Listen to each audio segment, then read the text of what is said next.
कुछ कहता है। वैलेंटाइन बनना किसी के लिए भी गर्व की बात होगी, पर वो मैं नहीं हो सकता। कोई बात नहीं साहिल, तुम्हें रिग्रेट करने की जरूरत नहीं है। ये अपने अपने मन की बात है। अगर तुम्हारा मन किसी और को पसंद करता है तो उसमें कोई बुराई नहीं है। Wish you all the very best. ऐसा कहकर नीलम वहां से चली जाती है। किरण ये सब देख रही थी। जैसे ही नीलम किरण के पास से गुजरती है तो किरण ताने मारते हुए अपनी सहेली से कहती है, मेरी माँ मेरी ऐसी ही तारीफ नहीं करती। मैं तो इन सब चीजों से काफी दूर हूँ। ना मुझे किसी को फूल देना होता है और ना ही लेना होता है। नीलम किरण की बात सुनकर उसे नजरअंदाज कर देती है और वहां से चली जाती है। ऐसे ही कॉलेज टाइम खत्म हो जाता है और सभी अपने अपने घर चले जाते हैं। रात को किरण बड़ी ही बेचैनी से सबके आने का इंतजार कर रही थी। अनुराधा उसे इस तरह बेचैन देखकर कहती है, क्या बात है किरण, काफी रात हो गई, तुम्हें नींद नहीं आ रही क्या?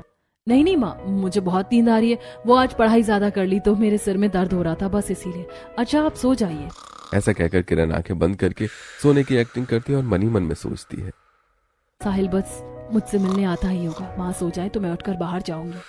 थोड़ी देर बाद अनुराधा को भी नींद आ जाती है। फिर किरण धीरे से बाहर आती है। थोड़ी देर बाद साहिल भी वहां आ जाता है। किरण साहिल से कहती है, चलो साहिल आ जाओ, मैं तुम्हें एक ऐसी जगह लेकर जाती हूँ जिसे देखकर तुम खुश हो जाओगे। दूसरी तरफ अपनी बालकनी में खड़ी सेजल किरण और साहिल को देख लेती है। वो जल्दी से अपनी माँ के कमरे में जाती है और कहती है, माँ जल्दी उठकर मेरे साथ बालकनी में चलो, मुझे आपको कुछ दिखाना है। सेजल और मालिनी बालकनी में आते हैं। मालिनी देखती है कि साहिल के हाथ में ढेर सारे रोज हैं। वो दोनों स्टोर रूम के अंदर जा रहे हैं। यह देखकर मालिनी कहती है, वैसे तो अनुराधा भाभी अपनी बेटी के संस्कारों का बहुत गुणगान करती है और उनकी बेटी ये गुल खिला रही है।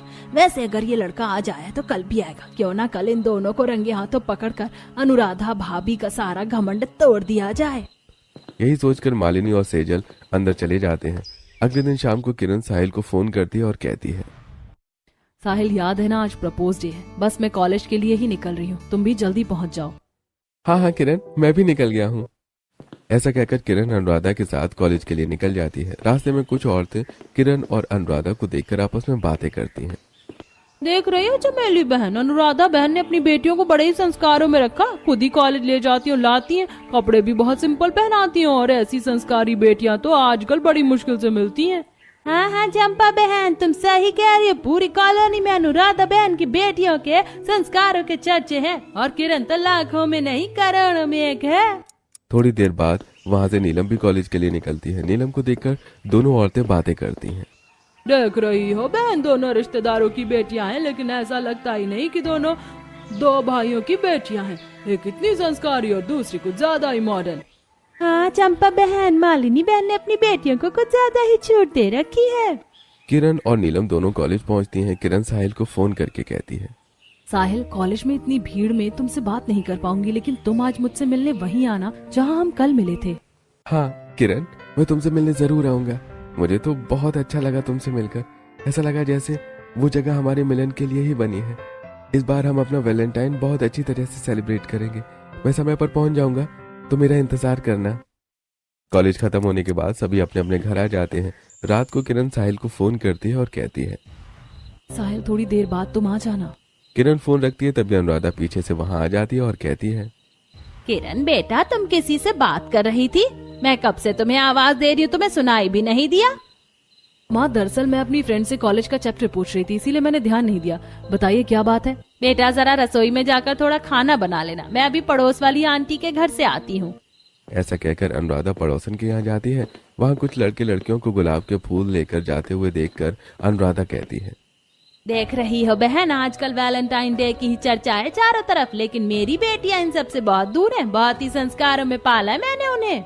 हाँ हाँ बहन, ये तो तुम सच कह रही हो। तुम्हारी बेटियां तो सचमुच लाखों में एक हैं।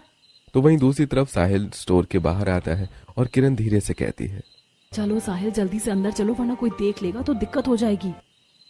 ऐसा कहकर किरण साहिल को स्टोर रूम में ले जाती है। तभी मालिनी ऊपर से ये सब देख लेती है और कहती है, बड़ा घमंड है ना भाभी को अपनी बेटी के संस्कार पर। आज मैं उन्हें दिखाऊंगी कि उनकी बेटी के संस्कार कैसे हैं, और उनके साथ साथ कुछ मोहल्ले वालों को भी दिखाऊंगी। ऐसा कहकर मालिनी कुछ पड़ोसियों को फोन करती है और उन्हें स्टोर रूम के बाहर मिलने के लिए कहती है। थोड़ी देर में मालिनी पड़ोसियों के साथ वहां इकट्ठा हो जाती है और बातें करने लगती है। तभी अनुराधा वहां आती है और कहती है, क्या बात है मालिनी, आज तो मेरे घर के बाहर पंचायत लगाकर खड़ी हो, कुछ खास है क्या? हाँ हाँ भाभी, कुछ खास ही है। आपको आपकी बेटी के संस्कार दिखाने के लिए यहाँ आई हूँ। क्या कहना चाहती हो तुम? साफ साफ कहो, मुझे घुमा फिरा कर बातें सुनना पसंद नहीं। वैसे भाभी, मुझे भी घुमा कर बात करने का कोई शौक नहीं है। आप स्टोर रूम खोलिए। आपकी बेटी स्टोर रूम में एक लड़के के साथ वैलेंटाइंस डे मना रही है। क्या बकवास कर रही हो तुम मालिनी?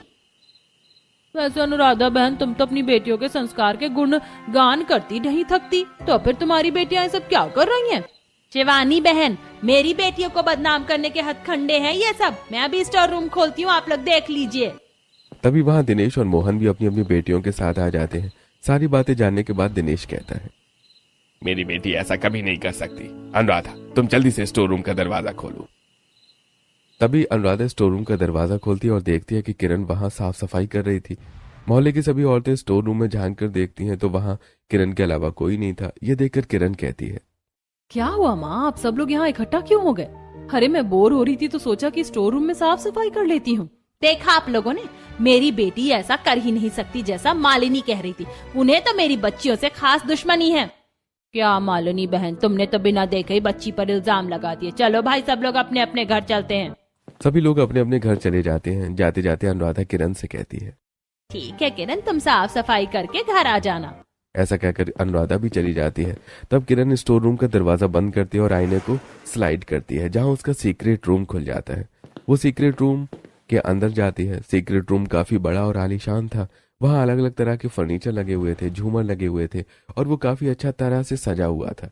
किरण साहिल से कहती है, साहिल, लगता है साहूकार ने इस सीक्रेट रूम हमारे मिलने जुलने के लिए ही बनाया था। आज इस सीक्रेट रूम ने हमें बचा लिया। दोनों बहुत सारी बातें करते हैं। ऐसे ही अब बाकी दिन भी साहिल और किरण सीक्रेट रूम में मिलते हैं। आज किरण सीक्रेट रूम में साहिल से बातें कर रही थी। वो बातें करते हुए साहिल से कहती है, साहिल, कल वैलेंटाइंस डे है। मैं तुम्हारे लिए इस रूम को अपने हाथों से सजाऊंगी। तुम समय पर आ जाना, हम बहुत सारी बातें करेंगे। हाँ किरण, मैं समय पर पहुंच जाऊंगा और मैं भी तुम्हारे लिए ढेर सारे गिफ्ट लेकर आऊंगा। बातें करने के बाद साहिल स्टोर रूम से निकलकर अपने घर की तरफ जा रहा था। तभी मालिनी उसे देख लेती है, जो उन पर नजरें रखे हुए थी। मालिनी मन ही मन में सोचती है, आखिर बात क्या है? ये लोग स्टोर रूम में जाने के बाद गायब कहाँ हो जाते हैं? मुझे पता करना ही होगा। कहीं स्टोर रूम के अंदर कुछ गड़बड़ तो नहीं है। मालिनी साहूकार को फोन लगाती है और कहती है, साहूकार जी, मुझे अपने घर के लिए कुछ पुराना फर्नीचर चाहिए। अगर आपके पास स्टोर में रखा हुआ हो तो मुझे दिखा दीजिए। अरे ठीक है मालिनी बहन, थोड़ी देर में मैं स्टोर रूम पहुंच जाऊंगा, आप भी वहां आ जाइए। थोड़ी देर बाद साहूकार और मालिनी स्टोर रूम के अंदर जाते हैं। तब साहूकार आईने को स्लाइड करके सीक्रेट रूम का दरवाजा खोलता है और कहता है, ये देखिए, अंदर फर्नीचर, सोफा, ड्रेसिंग, बहुत सारी चीजें रखी हैं। आपको क्या चाहिए आप देख लीजिए। मालिनी सीक्रेट रूम में जाकर देखती है तो सब कुछ समझ जाती है। तब साहूकार कहता है, ये सीक्रेट रूम मेरे दादा ने बनाया था। यहाँ पर वो अपनी सीक्रेट मीटिंग किया करते थे, लेकिन अब हम इसे फर्नीचर रखने के लिए इस्तेमाल करते हैं। ठीक है साहूकार जी, मैं समझ गई। मैं आपको बताती हूँ। आपका बहुत बहुत धन्यवाद। अब मालिनी सब कुछ समझ चुकी थी। अगले दिन वैलेंटाइन डे था। किरण चुपके से अपना बैग लेकर पास की दुकान जाती है। वहां से गुब्बारे, स्टिकर, कुछ ताजे फूल, कैंडल, ग्रीटिंग कार्ड्स, ये सारी चीजें खरीदती है और घर आ जाती है। शाम को किरण स्टोर रूम में जाती है और सीक्रेट रूम का दरवाजा खोलकर उसे डेकोरेट करना शुरू करती है। सबसे पहले वो चारों तरफ बलून लगाती है। उसके बाद कार्ड में मैसेज लिखकर उसे चिपका देती है और फिर वहां कुछ कैंडल्स भी जलाती है। साथ ही वो ग्रीटिंग और फूलों को सजाकर रख देती है। थोड़ी देर बाद साहिल का फोन आता है और वो कहता है, किरण, मैं थोड़ी देर में वैलेंटाइन डे का केक लेकर आ रहा हूँ। हम दोनों साथ में केक काटेंगे। हाँ हाँ साहिल, तुम आ जाओ, मैं तुम्हारा इंतजार कर रही हूँ। थोड़ी देर बाद साहिल छुपते छुपाते केक लेकर स्टोर रूम में आता है और सीक्रेट रूम में चला जाता है। साहिल देखता है कि कितनी सुंदर सजावट की गई थी। ये सब देखकर साहिल बहुत खुश हो जाता है और किरण को गले लगाकर कहता है, I love you so much Kiran, तुमने मेरे लिए इतना कुछ किया, मुझे बहुत खुशी है। मैं हमेशा तुमसे प्यार करता रहूंगा। चलो साहिल, अब हम दोनों केक काटते हैं। किरण और साहिल वैलेंटाइंस डे का केक काटते हैं और दोनों एक दूसरे को खिलाते हैं। वहीं दूसरी तरफ मालिनी मोहल्ले की औरतों को इकट्ठा करके स्टोर रूम के बाहर आ जाती हैं और अनुराधा और दिनेश को फोन कर देती हैं। इधर अनुराधा और दिनेश भी आ जाते हैं, उधर मोहन भी वहां आ जाता है। सभी लोग इकट्ठा होते हैं। तब मालिनी कहती है, आज मैं आप सबको पूरा सच दिखाऊंगी ताकि आपको पता चल जाए कि उस दिन मैं जो कह रही थी वो गलत नहीं था। याद रखना मालिनी, अगर आज भी तुमने मेरी बेटी पर इल्जाम लगाने की कोशिश की तो मुझसे बुरा कोई नहीं होगा। अनुराधा भाभी, आज तो मैं आपको पूरे सबूत के साथ बताऊंगी कि आपकी बेटी कितनी है। ऐसा कहकर मालिनी स्टोर रूम का दरवाजा खोलती है और सभी को हाथों के इशारे से अंदर बुलाती है। उसके बाद वो सीक्रेट रूम का दरवाजा खोलती है। सभी लोग किरण और साहिल को सीक्रेट रूम में देखकर चौंक जाते हैं और रूम की सजावट देखकर सभी के होश उड़ जाते हैं। मालिनी ताने मारती हुई कहती है, देखा आप लोगों ने, यह है गरीब माँ बाप की बिगड़ी बेटी का सीक्रेट रूम। अनुराधा और दिनेश ये देखकर शर्मिंदा हो जाते हैं। तभी वहां नीलम आ जाती है और ये सब देखकर गुस्सा होते हुए अपनी माँ से कहती है, माँ ये सब तुमने क्या तमाशा लगा रखा है? तुमने और पिताजी ने तो मुझे हमेशा यही सिखाया ना कि अगर किसी को पसंद करते हैं तो इसमें कोई गलत बात नहीं है। तो अगर किरण किसी लड़के को पसंद करती तो इसमें क्या गलत है? बेटा गलत किसी लड़के को पसंद करने में नहीं है, गलत अनुराधा भाभी की सोच में है। उन्हें लगता है उनकी बेटी संस्कारी है क्योंकि वो कैद में रहती है और दूसरों की बेटी संस्कारी नहीं क्योंकि उसे आजादी है। भैया मालिनी सही कह रही है, बच्चों को इतनी कैद में नहीं रखना चाहिए कि उन्हें छुप कर ये सब करना पड़े। तुम मुझे संस्कार सिखा रहे हो, जिसने सालों पहले मेरा सब कुछ छीनकर मुझे बेघर कर दिया था। भैया मैंने आपके साथ कोई धोखा नहीं किया, मैं तब भी आपको बताना चाहता था। भैया दरअसल मेरे अकाउंट में जो पैसे थे वो मालिनी के पिता के थे, जो उन्होंने मरते वक्त मेरे अकाउंट में रख दिए थे। और हमारी फैक्ट्री में जो घपला हुआ था मैंने उसके लिए केस किया था। कुछ दिनों पहले मुझे वकील ने फोन किया है कि हमें हमारा मुआवजा मिलने वाला है। मैं तो आपसे बात करने वाला था। ये देखिए, ये रहे वकील के भेजे हुए कागज। ऐसा कहकर मोहन दिनेश को डॉक्यूमेंट्स दिखाता है। दिनेश को सारी बातें समझ आ जाती हैं। वो अपने भाई से कहता है, मुझे माफ कर दो मोहन, मुझे समझने में गलती हुई। अनुराधा आंटी, आप भी किरण को माफ कर दीजिए। वैसे साहिल बहुत अच्छा लड़का है और किरण और साहिल की जोड़ी बहुत अच्छी रहेगी। और इस तरह नीलम के कहने पर अनुराधा किरण को माफ कर देती है। सभी लोग आपस में मिलजुल जाते हैं। कुछ दिनों बाद किरण और साहिल की शादी हो जाती है और इस तरह सभी लोग खुशी खुशी एक साथ मिलकर रहने लगते हैं।